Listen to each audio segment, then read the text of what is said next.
જેવું મૃત્યુ થાય બધી ભાવનાઓ ખતમ થઈ જાય. આપણે આ શરીર નથી, કારણ કે ભારતીય હોવું એ શરીરનો ધર્મ છે. આત્મા કોઈ દેશકાળ સ્થિતિથી બંધાયેલો નથી, એ તો મુક્ત તત્વ છે. અને આપણે માનતા હોય કે હું આ પરિવારનો છું, આ દેશનો છું, આ સમાજનો છું, આ લોકો મારી સુરક્ષા કરશે, મારું પ્રોટેક્શન કરશે. પણ આજ સુધી કયા સમાજે બચાવી લીધા છે કોઈને મૃત્યુથી?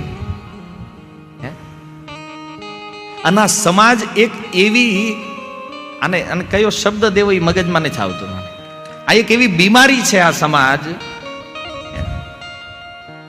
પ્રભુપાદ એક બહુ નાની સ્ટોરી કહેતા, સમાજ કેવો હોય.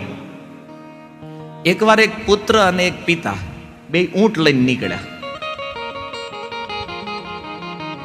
બે નીચે હાલતા હતા, ઊંટ દોરે જતા હતા. એક ગામમાંથી નીકળ્યા એટલે આજે નવરી બજાર બેઠી હોય ગામના પાદરમાં. એને કીધું કે આ જોવો બે મૂરખ છે કે નહીં, હારે ઊંટ છે અને બે હેઠા હાલે છે. આપણી પાસે ટુ વ્હીલ હોય, એમાં પેટ્રોલ બરાબર ભરેલું હોય, ટાયરમાં પંચર ન હોય, ગાડીનું એન્જિન બરાબર કામ કરે ને તોય આપણે દોરીને જતા હોય તો કેમ કે ના ગાંડો છે ભાઈ, માથે બેહી જાય. એટલે કીધું આમ ઊંટ હારે છે ને બે હેઠા હાલે છે. એટલે બે નક્કી કર્યું કામ કરો, બે જાય ઉપર. બે ઉપર બેઠા. બીજું ગામ આવ્યું, બીજા ગામમાંથી નીકળ્યા ત્યાં ગામ લોકો કીધું જો છે કઈ દયા જેવું, ઊંટ એક અને બે જણા માથે બેઠા છે. તે બોલાય નક્કી કર્યું કે કામ કરો, આપણે એક ઉતરી જાય ને એક ઉપર બેસવી.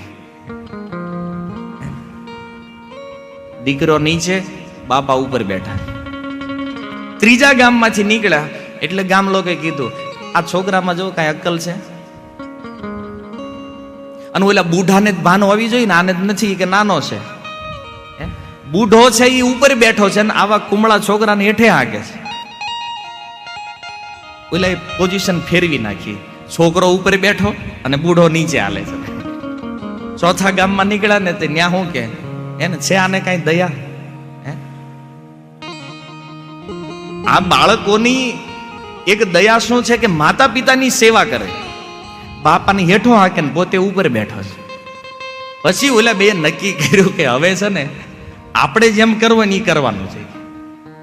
આ સમાજ છે, તમે ગમે એ કરો, કાંઈક ને કાંઈક એનું ઓબ્જેક્શન ઊભું જ હોય હંમેશા. આ સમાજ એટલે એક એવી બીમારી જેને કોઈ દી ખતમ ન કરી શકાય, જેને કોઈ દી સંતુષ્ટ ન કરી શકાય. તમે 10 લાખના લગ્ન કરો ને તોય વાંધા કાઢે, અને તમે 5 કરોડ વાપર્યા હોય ને તોય વાંધા કાઢે.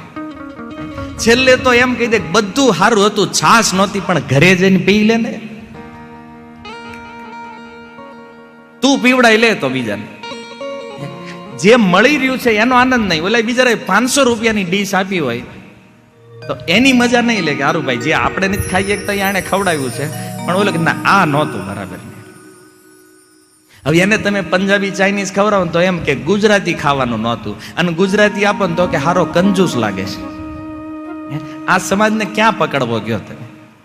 ભક્તિમાં આવું જ થાય. ધોતી પહેરી નીકળો ને કે જો ભગતનો દીકરો થઈ ગયો છે, કે આ વે કાઢ્યા છે. તિલક કરી નીકળો ને કે આવી કઈ દેખાવની ભક્તિ નો, પણ તું એમ નામ તો કર. હા અમે દેખાવની કરીએ, ચાલો તિલક કર્યું, તુલસી પહેરી, અમે દેખાવ કરીએ છીએ. પણ વગર દેખાવ વાળા તમે કોઈ દી ભગવાનનું નામ લીધું જ ઘરે? એક વાર સવારમાં ઉઠતા વેત તમારો દિવસ ગાળ્યોથી શરૂ થાય અને તમારી રાત ગાળ્યો પૂરી થાય છે. અને આવા લોકો પાછા ભક્તોને સલાહ આપતા હોય તિલક આવડું મોટું ન કરાય, પણ તું તિલક કર્યા વગર ભગવાનનું નામ તો લે એકવાર ભાઈ. સમાજ એટલે સલાહ, મફતમાં સલાહ આપવાનું મશીન. તમે માગો કે ન માગો ઈ આપે જ.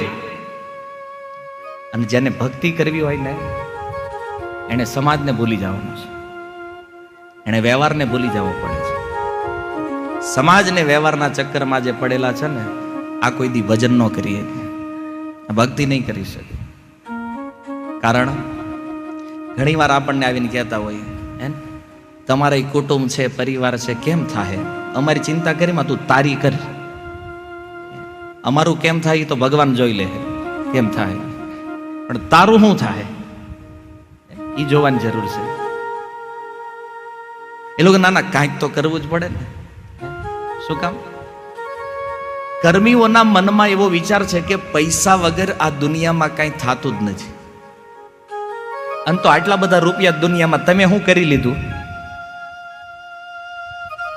શું કરી લીધું લોકોએ? કેવલ મરવાની ડેટ નજીક લાવ્યા. જ્યારે આ ભૌતિક વિકાસ નહોતો ને ત્યારે માણસ 100 વર્ષ જીવતો. પછી આપણે બહુ પ્રગતિ કરી, એટલી પ્રગતિ કરીને કે 100 વર્ષનું આયુષ્ય 60 લાવી દીધું. તોય પાછા કે આપણે વિકાસ કર્યો છે. આ વિકાસ નથી, આ વિનાશ છે. આખો સમાજ અધોગતિ બાજુ જઈ રહ્યો છે. પણ ઓલા કેમ એક ગાંડો બીજા ગાંડાને શું કહે? બે જ્યારે ગાંડા ભેગા થયા હોય તો એકબીજાને સલાહ શું આપશે? જ્યાં જોઈને કેવલ ભૌતિક વિકાસ વધારવાની વાતો થઈ રહી છે. બસ ભોગ વધારો. અને માની લો કોઈ વ્યક્તિ રોજના 1 કરોડ રૂપિયા કમાતો હોય તો શું ફાયદો કાઢી લે? આપણે જો 4 રોટલી ખાતા હોય ને તો અંબાણી 4 રોટલી જ ખાઈએ. આપણે 200 ગ્રામ ભોજન નાખતા હોય એક ટાઈમે પેટમાં તો બીજો માણસ 200 ગ્રામ જ નાખી શકે. આપણે ઘઉંની રોટલી ખાતા હોય તો અંબાણી હોનાની ખાય છે. રોટલી છે. આપણે ઘઉંની રોટલી કરવી, ઘઉંના બ્રેડ બનાવતો છે. સ્વરૂપમાં કદાચ ભેદ હોઈ શકે, પણ ભૂખ સંતુષ્ટ કરવા માટે હરેક માણસની કેપેસિટી એક હરખી છે. કારણ કે આ શરીરની જે ભોગની કેપેસિટી છે ને એ પ્રકૃતિએ બધાને એક સરખી આપી છે. એવું ન હોય જેની પાસે ધન વધારે છે એ ભોગ, એવું દેખાય છે આપણને કે પૈસા વાળા ભોગ વધારે કરે છે ને ગરીબો ઓછો કરે છે. બધાનું હરખું.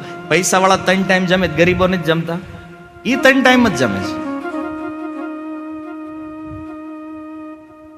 વિચારવાનું એ છે કે આપણું જીવન કયા આધાર ઉપર જીવશું. ભૌતિક વિકાસ, એટલી ફેક્ટરીઓ બનાવી, એટલા મશીનો બનાવ્યા, એટલા કારખાનાઓ નાખ્યા. દુષ્કાળ પડશે તો મશીનને બટકા ભરશો? માણસને જીવવા માટે અનાજ જોઈએ, મશીન નહીં. અને એટલા માટે પહેલાના સમયમાં લોકોની બુદ્ધિ આત્મ સાક્ષાત્કારમાં લાગેલી હતી. એટલા માટે એ લોકો ક્યારેય આવી ફેક્ટરીઓ પાછળ દોડ્યા નહીં, આત્માના કલ્યાણ પાછળ દોડ્યા. અને એટલે કદાચ એણે સારા મકાનો નહીં બનાવ્યા હોય, સારી વસ્તુઓ નહીં બનાવી હોય, પણ એણે આ શરીરનું પાલન પોષણ કરી અને આત્મ સાક્ષાત્કારનો પ્રયાસ કર્યો છે. અને હારું નહીં બનાવ્યું એવું ન કહીએ કઈ, કારણ કે એણે બનાવ્યા એ આજે ઉભા છે. અને આપણે બનાવ્યા એ 2 વાર પડી ગયા ને પાછા 3જી વાર નવું બનાવ્યું. આપણે અત્યારના મકાનો આપણે જોઈએ. કહેવાનું તાત્પર્ય એ છે, ગમે એટલો ભૌતિક વિકાસ કરો, પ્રભુપાદજી કહે છે આ શવની સજાવટ જેવું છે. એક મરી ગયેલો માણસ હોય અને એનું શરીર હોય, પછી એની ઉપર તમે ઘરેણા પહેરાવો, સારા વસ્ત્ર પહેરાવો, સારા ફૂલહાર નાખો, એનો ગમે એટલો શ્રૃંગાર કરો, પણ મરેલા માણસના શ્રૃંગારનો કોઈ અર્થ છે? આ શરીર ઉપર શ્રૃંગાર ત્યારે સારો લાગે જ્યારે માણસ જીવિત હોય, જીવતો હોય. મર્યા પછી શણગારવા શું ફાયદો છે? સુખદેવજીએ આવા મોહગ્રસ્ત લોકોની સ્થિતિનું દર્શન કરાવી અને મનુષ્યનું જે વાસ્તવિક કર્તવ્ય છે એની બાજુ સંકેત કરે છે. અને એ બતાવે છે કે પરીક્ષિત, જે મરણશીલ વ્યક્તિ છે, જેનું મૃત્યુ નિકટ છે, એ માણસે શું કરવું જોઈએ? તો એનો ઉત્તર આપતા સુખદેવજી કહે છે, તસ્માત ભારત સર્વાત્મા ભગવાન ઈશ્વરો હરિ શ્રોતવ્ય કીર્તિતવ્યશ્ચ સ્મર્તવ્યો ઈચ્છતા અભયમ. તસ્માત, આવી રીતે લોકો ફસાયેલા છે. તસ્માત એટલા માટે એટલે શા માટે? તો કહે છે કે બધાએ મરવાનું છે. અહીંયા આપણે જેટલા બેઠા છીએ એટલા, આ હોલની બહાર જેટલા લોકો છે એટલા, આ ભારતમાં જેટલા લોકો છે એટલા, એને છોડીને આખા બ્રહ્માંડમાં જેટલા શરીરો છે એ હરેક વ્યક્તિએ મરવાનું છે. એટલા માટે હરેક વ્યક્તિએ મરવાનું છે. એટલા માટે શું કરવું જોઈએ બધાએ? તો કહે છે શ્રોતવ્ય, એને સાંભળવું જોઈએ. શું સાંભળવું જોઈએ? એનું વર્ણન કરતા કીધું, સર્વાત્મા, જે સર્વવ્યાપી ભગવાન છે, જેને ભગવાન શબ્દની પદવી મળી છે, અથવા જે છે ઈશ્વર, જે પ્રકૃતિનો કંટ્રોલ કરે છે, અને હરિ, જે પોતાના ભક્ત સાથે પ્રેમથી વ્યવહાર કરે છે, એવા ભગવાનની કથાઓને સાંભળવી જોઈએ. શ્રોતવ્ય, કથા સાંભળ્યા પછી સ્મર્તવ્ય, એ કથાનું સ્મરણ કરવું જોઈએ. અને કીર્તિતવ્ય છે, એ કથાનું કીર્તન કરવું જોઈએ, એને ગાવી જોઈએ. કોણે આ કરવું જોઈએ? જેને મૃત્યુથી અભય પ્રાપ્ત કરવું છે, એને આ 3 કામ કરવાના છે. કથાને સાંભળવાની છે, કથાને કહેવાની. કીર્તયતીનો અર્થ છે કીર્તન. અને ભગવાનના નામનું કે ભગવાનના રૂપગુણ લીલાઓનું કીર્તન કરવું જોઈએ. અને ત્રીજું છે સ્મરણ. શ્રવણ અને કીર્તનનું ફળ જ સ્મરણ છે. આ કથાઓનું રાત દિવસ નિરંતર સ્મરણ કરતા રહેવું જોઈએ. તો આવો વ્યક્તિ જે છે એ મૃત્યુના ભયથી મુક્ત થઈ જાય છે. મૃત્યુ આનું કાંઈ નહીં બગાડીએ. એવા ભગવાનની કથાને સાંભળવાથી અભય પદ પ્રાપ્ત થાય છે. એતાવાન સાંખ્ય યોગાભ્યામ સ્વધર્મ પરિનિષ્ઠયા જન્મ લાભ પરે પુંસામ અંતે નારાયણ સ્મૃતિ. શું થશે કથાઓ સાંભળવાથી, સ્મરણ કરવાથી? તો કહે છે, એ મનુષ્યનો જ્યારે મૃત્યુ સમય નિકટ આવશે ને, ત્યારે એને ભગવાનનું સ્મરણ થશે. અંતે નારાયણ સ્મૃતિ. અને અંતે ભગવાનનું યાદ આવશે, ભગવાનની યાદ આવશે તો શું ફાયદો થશે? બોલે, જે વ્યક્તિ મરતા સમયે ભગવાનને યાદ કરે એને ભગવાનનું ધામ પ્રાપ્ત થઈ જશે, અભય પ્રાપ્ત થશે. એટલા માટે પ્રત્યેક કાર્યના અંતમાં, હવે અંતે નારાયણ સ્મૃતિનો એક બીજો અર્થ બતાવવામાં આવ્યો છે. એવું નહીં કે ખાલી મરતા સમયે ભગવાનની યાદ આવે. જીવનમાં હરેક કાર્ય જ્યારે સફળતાપૂર્વક સંપન્ન થાય ત્યારે સમજવું જોઈએ કે આ ભગવાનની કૃપા છે. હરેક કાર્યમાં ભગવત કૃપાની અનુભૂતિ પ્રાપ્ત થાય એને અંતે નારાયણ સ્મૃતિ કહેવામાં આવ્યું છે. આવી ભગવાનની સ્મૃતિ કરાવતું આ ભાગવત પુરાણ, ઇદમ ભાગવતમ નામ પુરાણમ બ્રહ્મ સંમિતમ અધિત્વાન્વા પરાર્ધો પિતૃદ્વૈપાયનાદ અહમ. દ્વાપર યુગના અંતમાં મેં મારા પિતાજી વેદવ્યાસજીથી આ શ્રીમદ ભાગવતમ નામના મહાન વૈદિક સાહિત્ય ગ્રંથને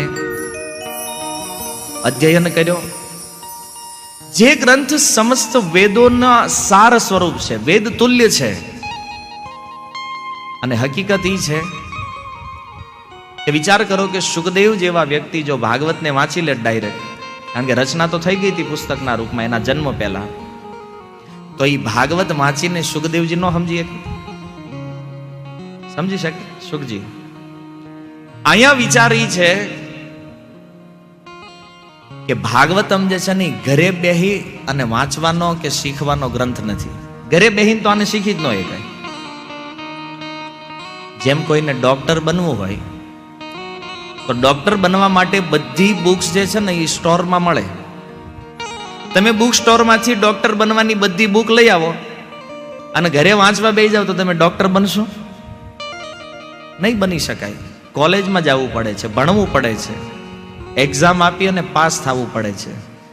એમ કોઈ સિદ્ધ વ્યક્તિના ચરણમાં બેસી અને જ્યારે આ ભાગવત શ્રવણ કરવામાં આવે ને, ત્યારે એ ભાગવત આત્મસાત થઈ જાય છે. આપણે આપ નહીં શીખીએ કયા ગ્રંથને.